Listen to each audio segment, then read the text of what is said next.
Afternoon, students. How are you all doing? Uh, I hope you are trying to get out of the state of dilemma that you have been from the past 2 days. So it's over right now. The prelims 2020 has been over up. So you have to come out of that box and you have to think what next. So if you have scored more than 95 plus, I would suggest you that you start your orientation from the mains perspective. And in a way, if you haven't done 95 plus, I would say that just try to go and start your mains preparation for the 2021 itself. So over here, right now, we are trying to understand what kind of a question paper did we expect, or what kind of a question paper did we have regarding the environmental part. So in the previous session, we took up the geography questions, and over here we have got is the environmental area. Now, looking up at the difficulty level, I would say that the paper was somewhere between moderate to difficult. Almost there has been 10 to 12 questions which were expected. They came from the current affairs area, and almost 8 to 9 questions have been coming up at a little bit of difficulty level, but with smart guessing, but with having a good amount of knowledge from your prelims perspective, you could have been able to solve it down. So, starting up with the first question, reading the lines, what are the advantages of fertigation in agriculture? To answer this particular question, you need to have an idea of what do you mean by the word fertigation. The word itself is nothing but a culmination of two words. First word is the fertilizers, and the second word what you have is from the irrigation part. So when the fertilizers are mixed with the irrigation, what are the different kind of advantages you are going to have? This is what basically the question is trying to ask. Now, reading the 4 points, first one, it is telling that controlling the alkalinity of irrigation water is possible. Second, efficient application of rock phosphate and all the other phosphatic fertilizer is possible. Now, what do we understand by this particular phenomena? When we mix water with the fertilizer, there is basically a kind of a dissolution of those particular fertilizers with the water. So it is more easier for you to take a particular chemical, a particular nutrient to the roots of the particular plant. Now, in this way, that process of transportation of the nutrients to the plant becomes a more of a faster process. In fact, it becomes more to be as a precise phenomena. Now, over here, we understand is that when the particular soil has become more alkaline, you can add the required amount of nutrients and you can control the alkalinity as well. Because the main task, why are we exactly performing the mixing of the nutrients with the water is that so we can control the alkalinity as well as the acidity of a particular soil. So the first point is say that we can control the alkalinity of the plant or of the soil with the help of fertigation. So the first statement is right. Second, it is telling that efficient application of rock phosphate and all the other phosphatic minerals is possible.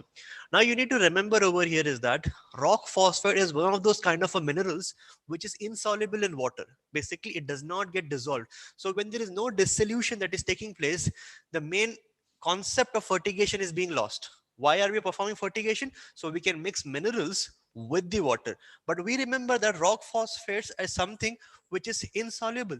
So what the question, the sentence is telling that there is efficient application of rock phosphate. Certainly not. Rock phosphate does not dissolve in water. So we get to see that two is being wrong. Now, before we go and read the third and the fourth one, let us just try to find out through the elimination method, one being right, two being wrong, can we find the right answer? So we get to see two being wrong, this is wrong, this is wrong, and this is wrong.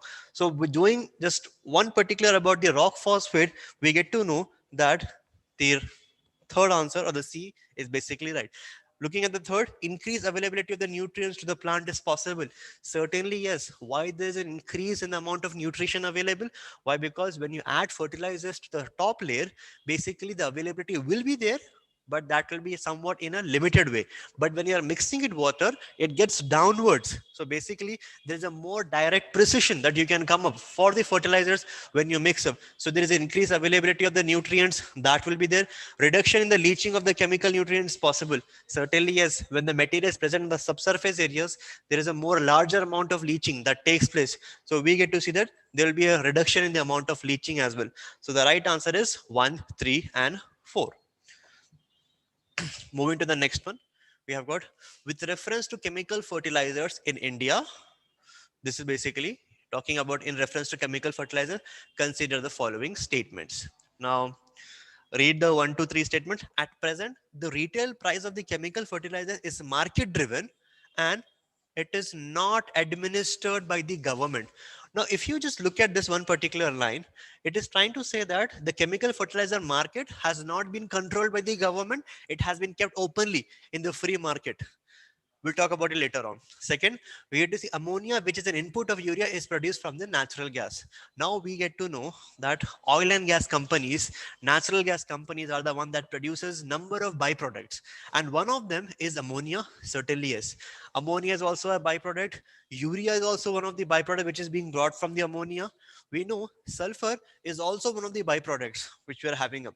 So the second line is trying to say ammonia is one of the byproducts coming up from the natural gas. Sulfur, which is a raw material of the phosphoric acid fertilizer, is a byproduct of the oil refineries. Now, before we go and discuss about the second and the third statement, from a logical point of view, why do you think the government would keep chemical fertilizer something out of the government regulation? Certainly not. We have not become like a capitalistic country where the government is not coming and regularizing. So we get to know that chemical fertilizers are driven up in the open market, but they're also being regulated by the government as well. So we know that the first statement is being wrong within itself. Now, the second statement is somewhat speaking about how ammonia is also an input. We certainly know that ammonia is a byproduct of the natural gas. So does sulfur is also one of the products of the oil refineries. So the second statement is right. Third statement is wrong. So from this particular method of elimination, one is wrong, one is wrong. B and C we have got. So 2 and 3 and 2. So 2 is certainly being right in both the scenarios. Third one, which says that sulfur is a raw material of the oil refineries, which makes B to be the right answer. Simple, logical. If you just try to put up the one as a wrong, because we know that the government regulates. So with that particular phenomena, we get to see almost 2 bits are being eliminated. Only 1 bit is being there. If we know sulfur is being produced from oil refineries, the answer makes it to be right. Moving to the next one. With reference to India's desert national park, which of the following statement is or are correct? Now, what do we see over here is that about India's desert national park. Now, to answer this, you should be knowing where do we have got the desert national park of India. Obviously, it has to be in the desert. The word itself explains. It is there at the coastal side. No, not on the coastal side, on the border side near the Jaisalmer area. So we have got this particular national park, which has been overlapping with the case of Jaisalmer and also with the Balmer. So it has been present almost about 32,000 square kilometer, 3200 square kilometer. That is the area on which we have got this particular national park. So just reading the line, it is spread over 2 districts. Yes, because it's 3,200 square kilometers. It is there. There is no human habitation inside the park. It is one of the natural habitats of Great Indian Bustard. Certainly, yes. Great Indian Bustards were recently in the news. So we spoke about Great Indian Bustards are one of the natural habitation of this. So we know 1 and 3 is correct. Now, if you see 1 and 3 is correct, you are going to either get C or either you are going to get D, because we certainly know that it is spread over 2 districts. Yes, we also know that it is one of the natural habitats of Great Indian Bustard. One of the precise, one of the crisp question coming up from the prelims, current affairs. Almost all the materials have named it down that Great Indian Bustards were in news.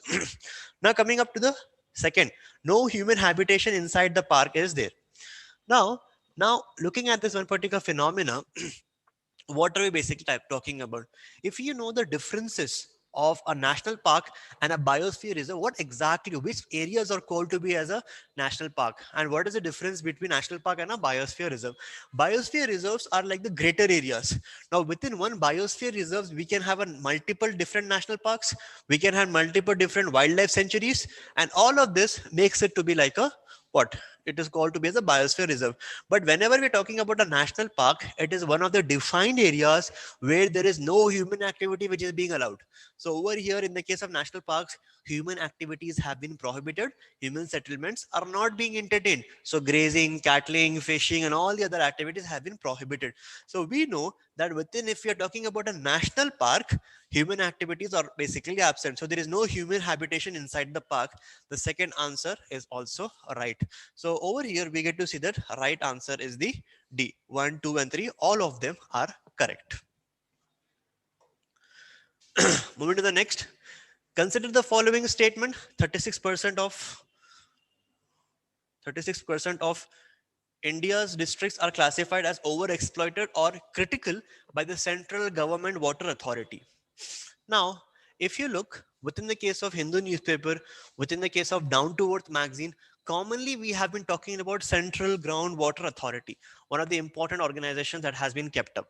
Now, if you're talking about this number 36, there is a lot of dilemma, there's a lot of confusion, and even though from the prelims perspective, especially for the civil services, you don't really have to remember the numbers. So I would assume that you don't know exactly the number is right or wrong. Even I myself, I don't know whether that number is right or wrong. I thought it was somewhat of 33, now it is telling 36. Some faculty is telling it was 40%, now it is 36. So there's a lot of confusion. So let's just not talk about the number, let's go to the second one. What we know about the Central Groundwater Authority is that it is one of the mechanism, one of the bodies that has been created under the Environmental Protection Act. This is one of the common bits that almost everybody knows. So we get to see the Central uh, Groundwater Authority was formed under Environmental Protection Act. That is certainly being right. Now, India has the largest area under groundwater irrigation in the world. Now, just try to remember is that whenever such kind of a statement comes, largest in the world, look at the kind of a statement. India has got one of the largest area of groundwater irrigation under the world. Now, if you look at this, just try to think, is India one of the only agricultural countries? Is India also one of the largest irrigation countries? Certainly not. We get to see that there are many other countries which are producing more than India and which have got more amount of larger areas under groundwater irrigation as well. If you look, largest area under groundwater irrigation means if you look any of the countries which have got big areas, if they don't have large rivers, basically how they are going to get water? They are going to get water from the ground and they are going to irrigate it. Now the statement says that India has the largest area of groundwater irrigation in the world. That statement is wrong, because we know that China has got more of a bigger area. It produces more than India. It has got a more larger amount of irrigation. So the third statement is being wrong over here. Now looking at the third statement, can we find out the answer? We know 2 is basically right, 3 is wrong. So 3 being wrong, D goes wrong. Over here 3 goes wrong, 1 and 2. And obviously we know that central government is something which is being coming up from the Environmental Protection Act. So the right answer is 2 and A is also wrong. So even if you didn't remember the number 36, it was something that was being wrong. So looking at this one question, do not go and try to read about what exactly are the different numbers that has been given up. That does not really hold any of its importance. So the right answer is that second, B is the only right answer. Moving to the next. Among the following tiger reserves, which one has the largest area under critical tiger habitat? There is nothing do's and don'ts. There is no guesswork which is supposed to be done. It is coming up from the 2019 current affair that has been given up. Nagarjuna Sagar Sri Sailam was in the news for having one of the critical habitats. We get to see that Corbett has got one of the good producers. Ranthambore has seen almost a spike in triple number of tigers. Sundarban also does not is labeled to be as a critical endangered areas. So the right answer what we have got is C. A, B, D are the wrong answer. So no guessworks. If you're not really sure for such kind of a questions, conceptual nahi hai, it's only a factual area. You have to remember it. If you don't know, just leave it down or just try to see. Okay. Uh, so next one, what we're having up. If a particular plant species is placed under Schedule 6, if a particular plant species has been placed under Schedule 6 of the Wildlife Protection Act 1972, what are its implications? Now, under the Environmental Act, we know that there are different kind of a schedule that has been given up. For example, Schedule 1 speaks up that you cannot kill a one particular animal or you would be jailed for these many years, 7 years of jail, different numbers was fine. So Schedule 1, 2, 3, as the number keeps on increasing, 1 to 2, the categorization becomes more diluted. Now we get to see Schedule 2 has like a more diluted version of Schedule 1. 2 is like dilution into 3. Now we get to see when we have got in the Schedule 5, some animals have been given a permit to kill also. So all the animals that has been present in the case of a Schedule fifth one, they are being permitted to kill in a certain categorized condition. You cannot just go and hunt them down, but basically in a particular scenario, you can kill them as well. But what about Schedule 6? Basically, these are the plants and the animal. In more specific, it is dealing with the plants, Schedule 6. What does it say? That whatever plant that has been placed in the Schedule 6, you cannot do any kind of a plantation for them. you cannot do any kind of a cultivation of those particular plants as well. They have been prohibited under the particular Schedule 6 Act. For example, cannabis. You cannot grow cannabis wherever you want to. So it has been categorized to be under the Schedule 6 category. So what does the word Schedule 6 say? A license is required to cultivate that plant. Certainly not. It is something that is speaking against the cultivation. There is no requirement. Such a plant cannot be cultivated under any circumstances. Yes, B is the right answer. It is genetically modified. What nonsense. It is such a plant invasive in the human. Wrong answer. So the right answer is, speaking about the B, that whatever plant that has been placed in Schedule 6 that cannot be cultivated under any circumstances. Moving to the next question. What is or are the advantage or advantages of zero tillage in agriculture?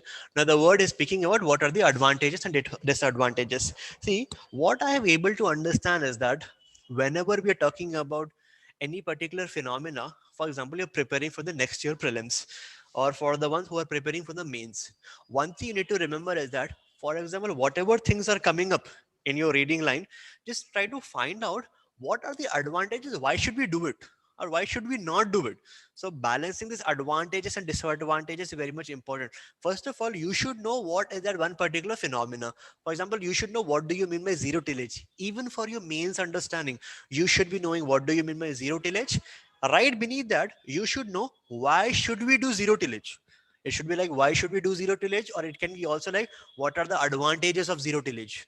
Second, why should we not do zero tillage? And what are the kind of disadvantages?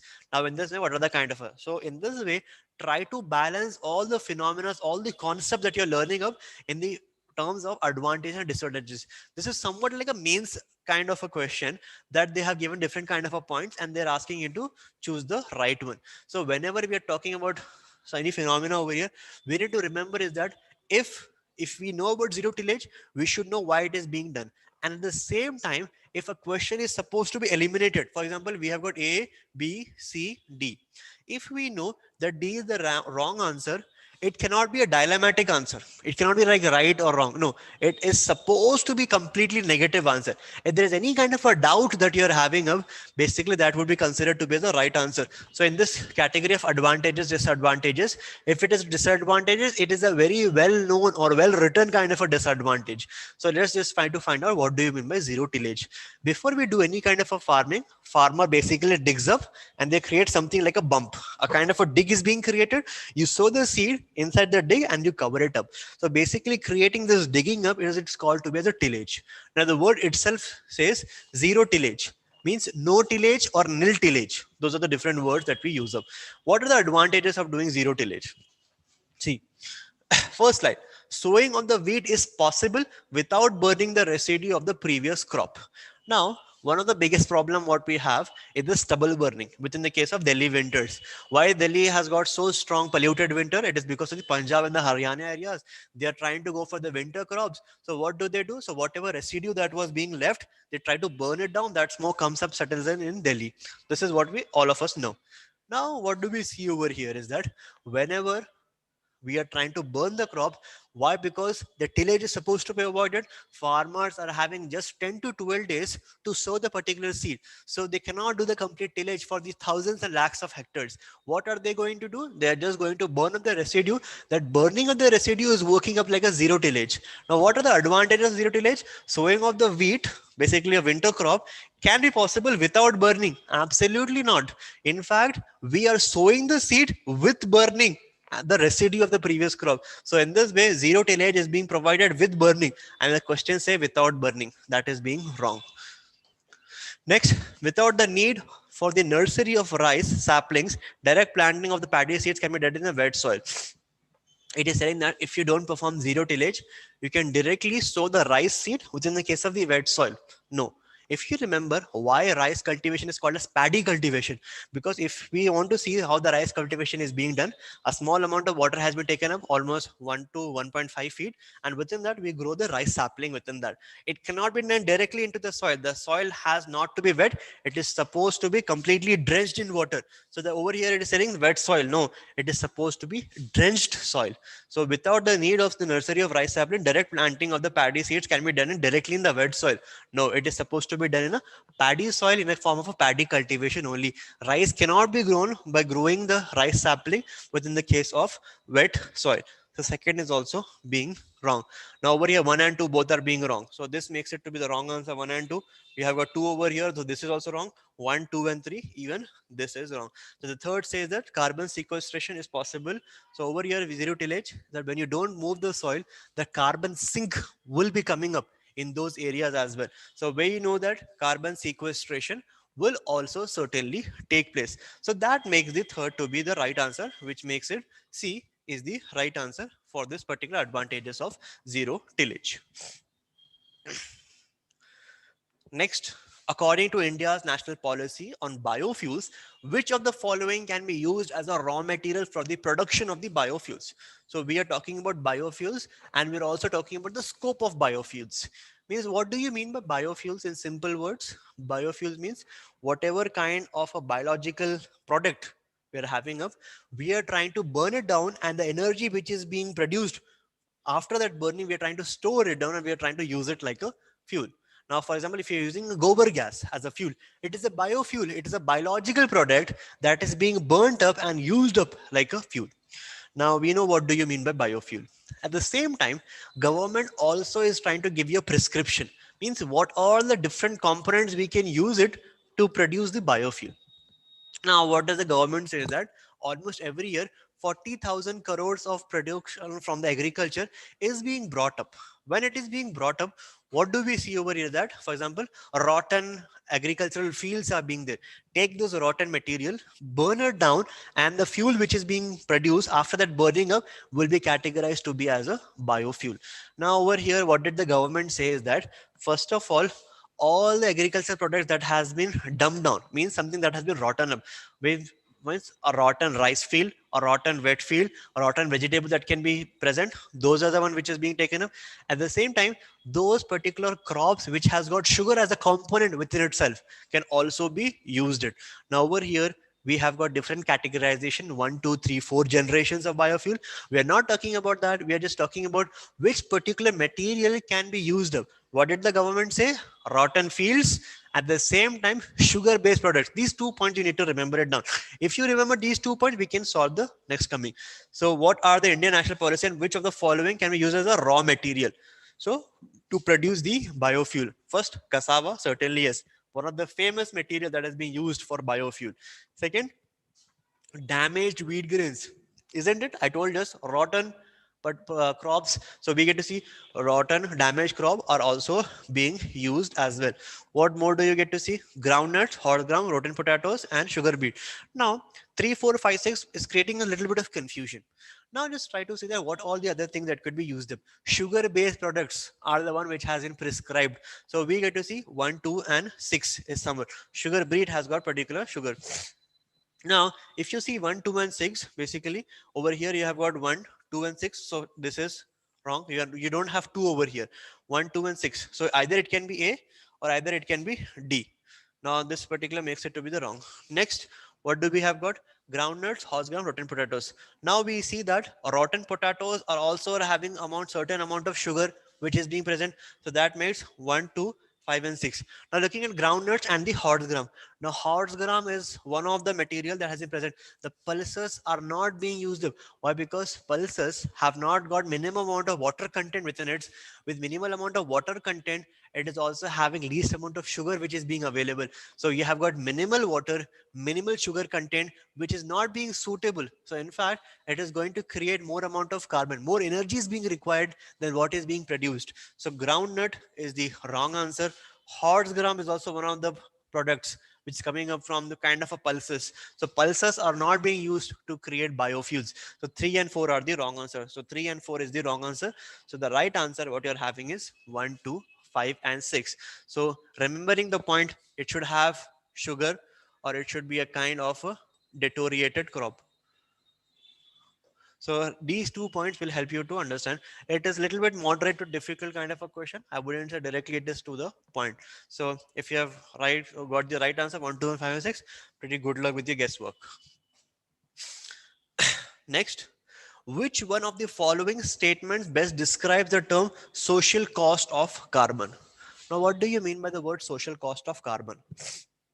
Means we ourselves as an individual, what amount of degradation we are taking for the environment. For example, if I have set up one particular industries, and for that I have done a burning of many, like almost 5 tons of carbon, what exactly is the kind of a damage I'm going to create with that particular degradation which has taken place?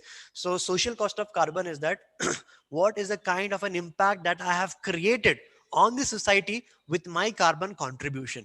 Now looking up over here, ABCD, looking the last D, contribution of an individual person to the carbon footprint. No, it is not the contribution of the individual person. It is not the contribution of an individual person. We are trying to understand basically what would be the amount of impact that is going to create. So it is not an individual contribution into the amount of footprint, efforts put by the climate refugee to live in a new place. No, it is not talking about that as well. Requirement of the fossil fuels for a country to provide goods and services to its citizens. A, long-term damage done by a ton of a carbon emission in a given year. Social cost of carbon is speaking about the amount of carbon that you have added and what amount of social cost it is going to create. That is particularly speaking of. So it is a long-term impact that is being created by the amount of carbon which is being added, which is being measured in the form of tons. Long-term damage done by the ton of a carbon emission in a given year. So the right answer, what we are having is A. So over here, if you would have made up a guesswork, it could have been two, or it could have been a B that was the being there. So sometimes few concepts are not self-explanatory. You should be knowing up what exactly the definition. And UPC also makes the statement in a certain way that you would be getting confused. So you have to be really smart in doing up the guesswork. And whenever you're doing a practice session, at the same time, you should evaluate whether you are good at a guesswork or whether you're not able to execute it. So over here, do not try to come up with the guesswork, because that is certainly going to contribute in your negative marking. And each of the marks is certainly going to make you either in or out. So the right answer is A. With reference to solar water pumps, consider the following statements. Solar pumps can be used for running surface pumps and not for submersible pumps. Solar water can be used for running centrifugal pumps and not the ones with piston. Now, let me say that right now for this one particular question, I don't know anything, even you don't know anything. And try to think of from that one particular perspective, that we don't have any one particular idea, but still we are trying to find out whether how solar pumps are trying to contribute. Solar pumps can be used for running surfaces pumps and not for submersible. What exactly is the concept of solar as an energy? In fact, when we are using electricity as a source of energy, or we're trying to burn the coal, what exactly we are doing up? Coal is being burnt up in some other areas. The electricity is being traveled and it is going and trying to what?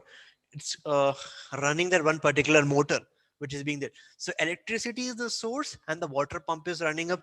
In the case of solar, instead of using electricity, we are using up the solar energy. Simple terms, we might know that the energy might be less intense than the electricity, but certainly we know that the performance can be really made of that. So it is just a change in the mode of energy, but not in a change how the things are being executed. If I want to light up the complete room, if I want to even run up the AC, I might be using less of electricity. But if I install like a double kind of a solar panels, I would be able to completely run that area as well. So over here, solar power can be used up if there's an increase. So it cannot be like it cannot be used. That elimination would be rejected. A more bigger setup is being required. So that bigger setup is something that you need to remember. So solar power can be used for running water plants and not for submersible pumps. That is being used. It can be even used for the submersible areas as well. Solar power can be used for running centrifugal pumps and not for ones with the piston. We know that it can be used for both. It can be used for the centrifugal areas and it can also be used for the pumps with the piston as well. So in this categorization, we get to see that one is being the wrong answer, two is also being a wrong answer. So which of the following statement is correct? Neither one nor two. We can use a solar in both the areas over. Coming to the next, we have got in the context of India, which of the following is or are considered to be practice of eco-friendly agriculture? We're talking about agricultural method in which we are trying to speak about which of them are more environmental friendly, which are more ecologically benefiting. So Speaking about four different phenomena, one, we have got crop diversification. What do you mean by the word crop diversification? We have got different sets of crops which we are trying to rotate it down. At one particular time, you're trying to grow crop A. At one particular time, you're trying to grow crop B. Then you're going to trying to grow crop C. So A comes, then B comes, then C. So you're trying to create some kind of a crop rotation. Within that, there is a certain kind of a diversity which is also coming up. Now, with this crop diversification, different nutrients are being used. With the usage of different nutrients, the soil is having enough time to replenish itself. Now, in this way, crop diversification will help the soil to keep up the pace of its qualitativeness. So, the fertility of the soil is being maintained. In the case of crop diversification, it is one of the eco-friendly methods. Next, we are having vertical farming. What happens in the case of vertical farming? Instead of going horizontally, you're going more vertically. So less amount of land is being used in the case of vertical farming. So less land is being used, but more amount of greenery is coming up. Certainly, it is also one of the eco-friendly method. Talking about the two and the three method, when we're talking about the legume intensification, what is the function of legumes basically? If you have read NCRTs, legumes were important source of carbon nitrogen fixation. So the nitrogen fixation, how the nitrogen could be broken down into more simpler components, is basically what the legumes were trying to perform. So in this way, nitrogen could be broken down and it could be absorbed by the plant and by the animals. That was the kind of a function that the legumes were trying to find out. So in this way, legumes help in carbon nitrogen fixation. And the third one is called as tensiometer. So even if you don't know about tensiometer, let's just try to find out. 1, 2, and 4 is the right answer. So 1, 2, and 4 is the right. So the answer is D. All of them are having a considered to be the practice of eco-friendly agriculture. What do you mean by the word tensometer? Tensometer is nothing but the measurement of a tension which is being present. For example, if there is a plant and it is present with underneath the soil, what exactly happens is that the pressure within the case of a root has produced, it is supposed to be having a low tension in compared to the soils in the adjacent areas. If it is having low tension, then only the water would be absorbed by the soil. So tensiometer is nothing but one of the instrument which is used to measure the tension. If the tension has been reached up, the water would be absorbed. Many times what do we do is that we add a lot of amount of fertilizers, because we are not really sure whether it would be absorbed by the plant or not.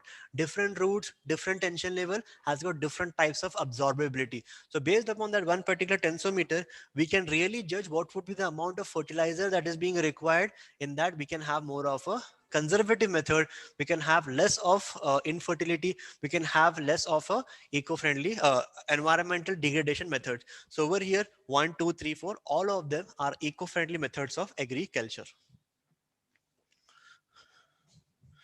With reference to India's plants, consider the following statements. Uh, okay, we're talking about India's elephants. Let's just try to see whether we are able to find the right answer or not. Speaking about the elephants, first statement says the leader of an elephant group is a female. Do you like watching National Geography channel? Have you ever enjoyed it? If anytime you see that there is a small baby elephant which has been roaming around, it is always under the mother elephant. And we remember that the group of elephants, I don't know what do we call that group of elephant, but whatever, the group of elephant which are always, the head of that one particular elephant is always a female. So the first, I don't remember this from environmental, I remember from the National Geography channel that I used to watch Animal Planet in my early days. The maximum gestational period can be 22 months. Now, sorry to say, but I remember that the gestational period for a woman is 9 months. But I also remember that one of the longest gestational period is for an elephant. A pregnant elephant would be having somewhere between 20 to 22 months. So this two is also the right. But let's just forget about one and two. Thing that we don't know. Three, an elephant can normally go up to calving till the age of 40 years. Means it is going to remain up till 40 years in the calving stages. Seems a little bit wrong to me. Anyways, I don't know even that. But I know the fourth point. Among the states in India, the highest elephant population is in Kerala. I know that Kerala is not the highest population, but rather it is in the state of Karnataka. Karnataka has got the largest amount of elephant population. So, what do I remember is that One, leader of an elephant is a female. This is what I somewhat remember. I'm not really sure about it. Two, I don't know. Three, I know that it is being wrong. It cannot be, a baby elephant cannot be stay within the age of calving till the age of 40 years. So the fourth point states speaks about which states has got the largest amount. It is Kerala, which is being wrong. Karnataka is one of the states which has got largest amount of elephant population. So we know 1 and 4 is being wrong. So over here, 1 and 4 is present only in the D. So the two, we know that two is something which was being wrong. The maximum gestational period for a is somewhat being till the age of which of the following is the one which is being correct. So even though I was not really sure about the two and the three one, but knowing that it is one is being the right, four is being the wrong, I am able to eliminate that one and three and four are the right answer. So over here, sometimes you might be going wrong. For example, I thought the three was wrong. Over here, I understand that carving can go up to the age of 40 years. So in this way, with the help of elimination and the right deduction method, we can come up with the. So it was something like an out of syllabus, in my opinion. Nowhere in the environment you'll be finding about the elephants, etc. So, but still, elephant was in the news regarding that baby elephant that was being killed. So that has been asked. So good recognition for that Kerala thing. Which of the following protected areas are located in the Kaveri Basin? We have got the Kaveri River, and within that Kaveri Basin, which is flowing up, okay, if you have got the Kaveri River, and if this is the Kaveri Basin, which of the particular protected areas are under the Kaveri Basin? Nagarhole National Park, yes, it is there within the case of Kaveri Basin area. So we know that Nagarhole it is being located. Second, Papikonda National Park. If you see, Papikonda National Park was in the case of South India news, and it is one of the national park which is there in Andhra Pradesh. And we know Andhra Pradesh somewhat over here. It cannot be a part of the Kaveri Basin. Second goes to be the wrong.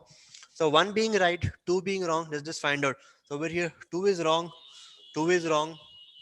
and one is being right. So the right answer is 1, 3, and 4.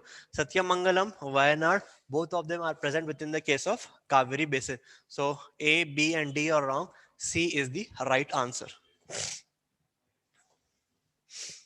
With reference to India's biodiversity, Ceylon frogmouth, coppersmith barbe, great-chinned minivet, and white-throated redstart. What exactly are these things? Basically, it is asking up these different terminologies. What are they trying to say? Whether it is a kind of a reptile, it's a bird, primate, or amphibians. Now over here, no guesswork needs to be done. It's a factual question, but still, even if you want to make up a smart guess, let's just try to find out Ceylon frogmouth. It sees that frog mouth is being present, but if we are not talking about a frog over here. Coppersmith barbe, great chinned minivet, and white throated redstart. White throated, it has got a white throat that has been present. Now, usually we get to see that avians are one of the areas in which the throats have got different kind of a colors. So that different discoloration that has been created, we are talking about a particular avian species. But I would suggest you for such kind of a questions, do not make up a guesswork. Just try to remember that whether you know the answer or whether you do not know, over here these different four types are nothing but different types of birds what we're having up. It has been certainly given up within the case of current affairs, and this is nothing but we try to eliminate. It's not one of the primates. We're not talking about. It can be. It could have been either an amphibian or it could have been an avian or a bird. So over here, a right answer what we're having is they're one of the avians, one of the type of birds. Reading the next, which one of the following protected areas is well known for the conservation of subspecies of the Indian swamp deer?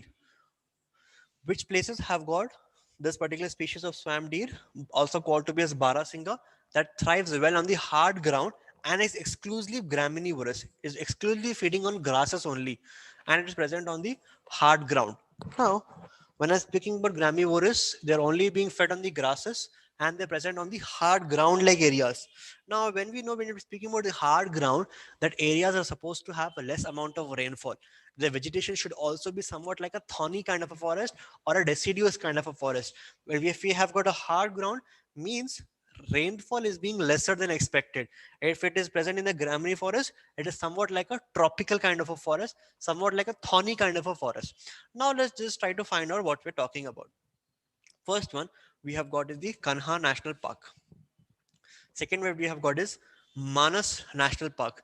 Manas National Park, we know it is present in the northeast of India, and the rainfall would be very much higher. We cannot say that Manas National Park can be like a hard ground kind of a surfaces. Only graminivorous is being present. It is one of the areas which is very much greener. So Manas cannot be the right answer. Mudumalai Wildlife Sanctuary. What do we understand by Mudumalai Wildlife Sanctuary? It is one of the places that has been present up within the case of Tamil Nadu. So we know that within the case of Tamil Nadu areas, you cannot have a hard ground surfaces. Rainfall would be adequate. We are trying to look for a place where we have got harder grounds, rainfall is lesser. We are trying to either look up somewhere in the central India or somewhere in the deserted regions of India. So we know that Mudumalai Wildlife Sanctuary could not also be there. Now, Tel Chapar Wildlife Sanctuary. If you were very much in the news, where did we listen the word Tel Chapar? If you look, Salman Khan killed up the black buck.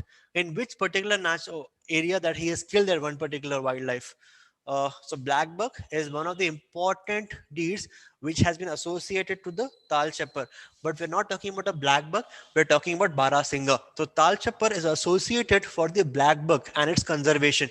So this is not the right answer.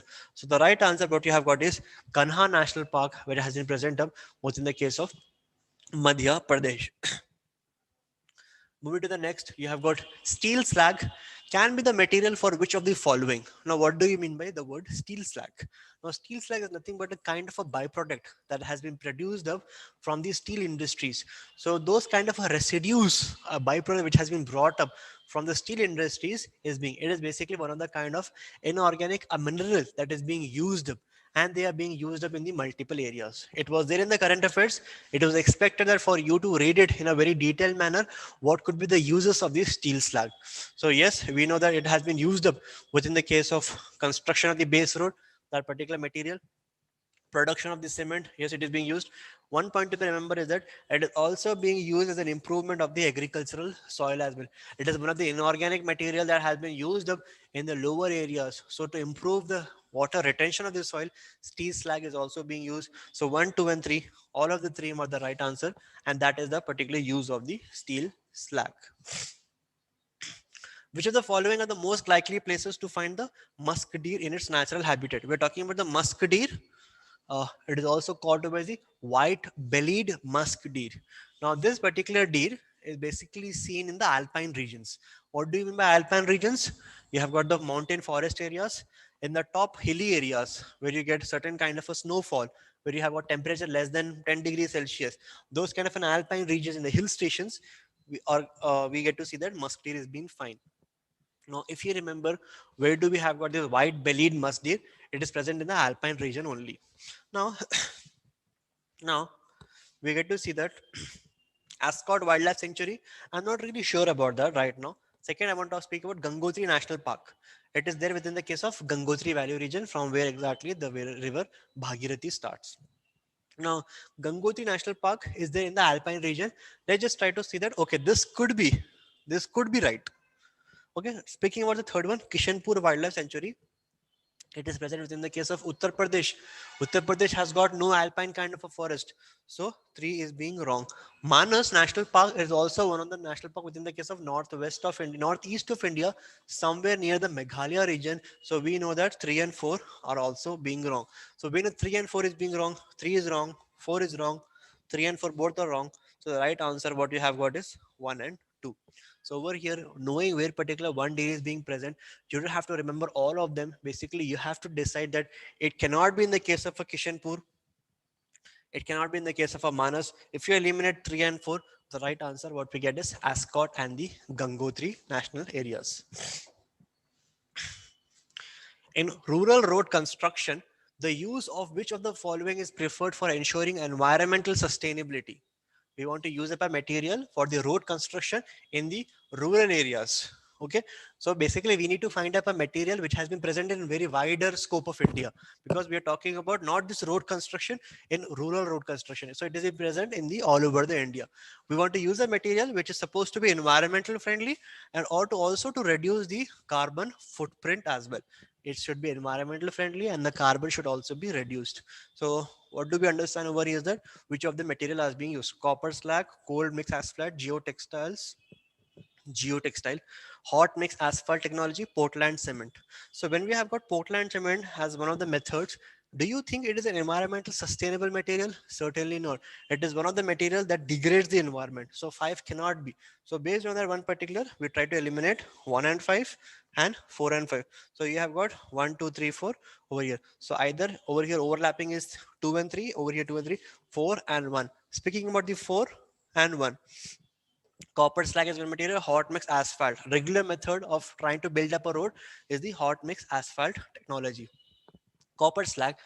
Copper slag is nothing but a product of the copper. Now, looking up at the way the copper has been distributed overall within the India, it has been present within the case of northern India and mostly in the case of Rajasthan, what we get to see. So, Madhya Pradesh region, Rajasthan region are the two places where we have got copper. And from the copper industry, what we are able to produce is the copper slag.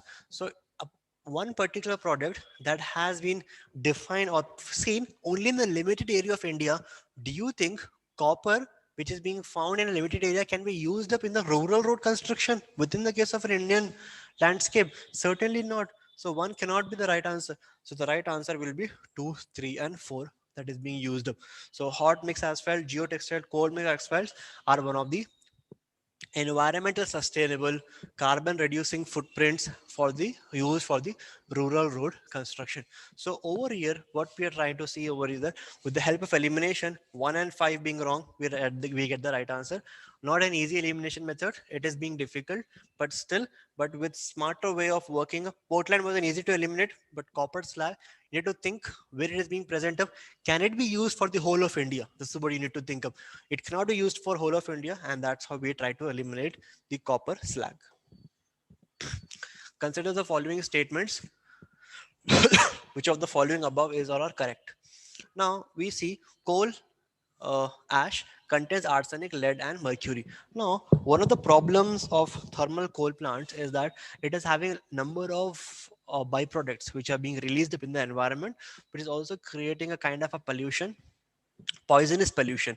And if we remember, coal has got all of them in the form of minor areas, and when they are being used up in a thermal plant, arsenic, lead, and mercury, all of them are being produced. Now, looking at the third one, high ash content is observed in the Indian coal. As we know, why India is contributing so much for the carbon emission is that the kind of a coal that has been found up within India is basically coming up from the Gondwana region, and Gondwana region has got high amount of ash content. It is also having higher amount of sulfur content. So with that particular sulfur content, ash content being higher, the quality of a coal is being degraded within the case of the Indian region. So we get to see that high ash content is observed in India, which 1 and 3 is being correct. So arsenic, lead, and mercury, these are the byproducts that are being released from the coal. 1 and 3 are being wrong, which makes it 1, 2, and 3, all of them to be the right statement. Looking up at the second statement, we have got coal-fired power plants releases sulfur dioxide and oxides of nitrogen into the environment. Certainly, yes, as we have labeled it down, there's a whole list of byproducts. We have got sulfur dioxide, we have got nitrous oxide, which is also being produced. We have got arsenic, lead, mercury. All of them are responsible for creating a certain kind of a poisoning in those areas. So 1, 2, and 3 are being right. Looking up at the last question, we are having up what are the uses of biochar in farming? What is basically the meaning of the word biochar? If we see, it is a charcoal like substance which is used up within the case of fertilizer. It is mixed it down. The main function of biochar is it holds the water in a very good, it is a porous material, it holds the water in a very good quantity, and it is used as a water retentive method. And it is one of the environmental friendly things also, because biochar is one of the good sources of trying to hold up the carbon as well. So it holds the carbon, it is used for water retention as well. The question says, what is the uses of biochar? Biochar can be used as a part of growing medium in vertical farming. As we know, it holds good amount of water. It is also being used up as a vertical farming method as well. So it is used up in the case of vertical farming. When biochar is a part of growing medium, it promotes the growth of nitrogen fixing microorganisms as well. So one of the ways in the case of Hindu, we have read up in the current affairs that there is something called as BNF, biological nitrogen fixation, which is being done by biochar. So biochar also contributes towards the growth of nitrogen fixing microorganisms. So one is being wrong, one is being right, two is also being right, and third one, when biochar is a part of the growing medium, it enables the growing medium to retain the water for longer time. The most important function of a biochar is that it is one of the means to retain water for a longer amount of time, especially in the case of India when there is a drought like condition, rainfall is being deficient, biochar is being advised to get added, so that even if the rainfall is being delayed, the crops could maintain its retention with the help of water available. So 1, 2 and 3, all of them are right. So over here we have got the environmental paper. In my opinion, almost 10 to 12 questions could have been directly been answered, and somewhat 7 to 8 questions would need certain kind of an elimination method, or some kind of a smart guess that was being required. Just try to find out within the case of your prelims practice paper, are you good at guessworks? If you're not good at guesswork, do not try to go and attempt it down. Eliminating or trying to leave down these rest of the papers will help you to understand. So in my opinion, the reference book that has been given up by the AKS Academy is sufficient for you to answer 75% of the environmental question. Just refer it down.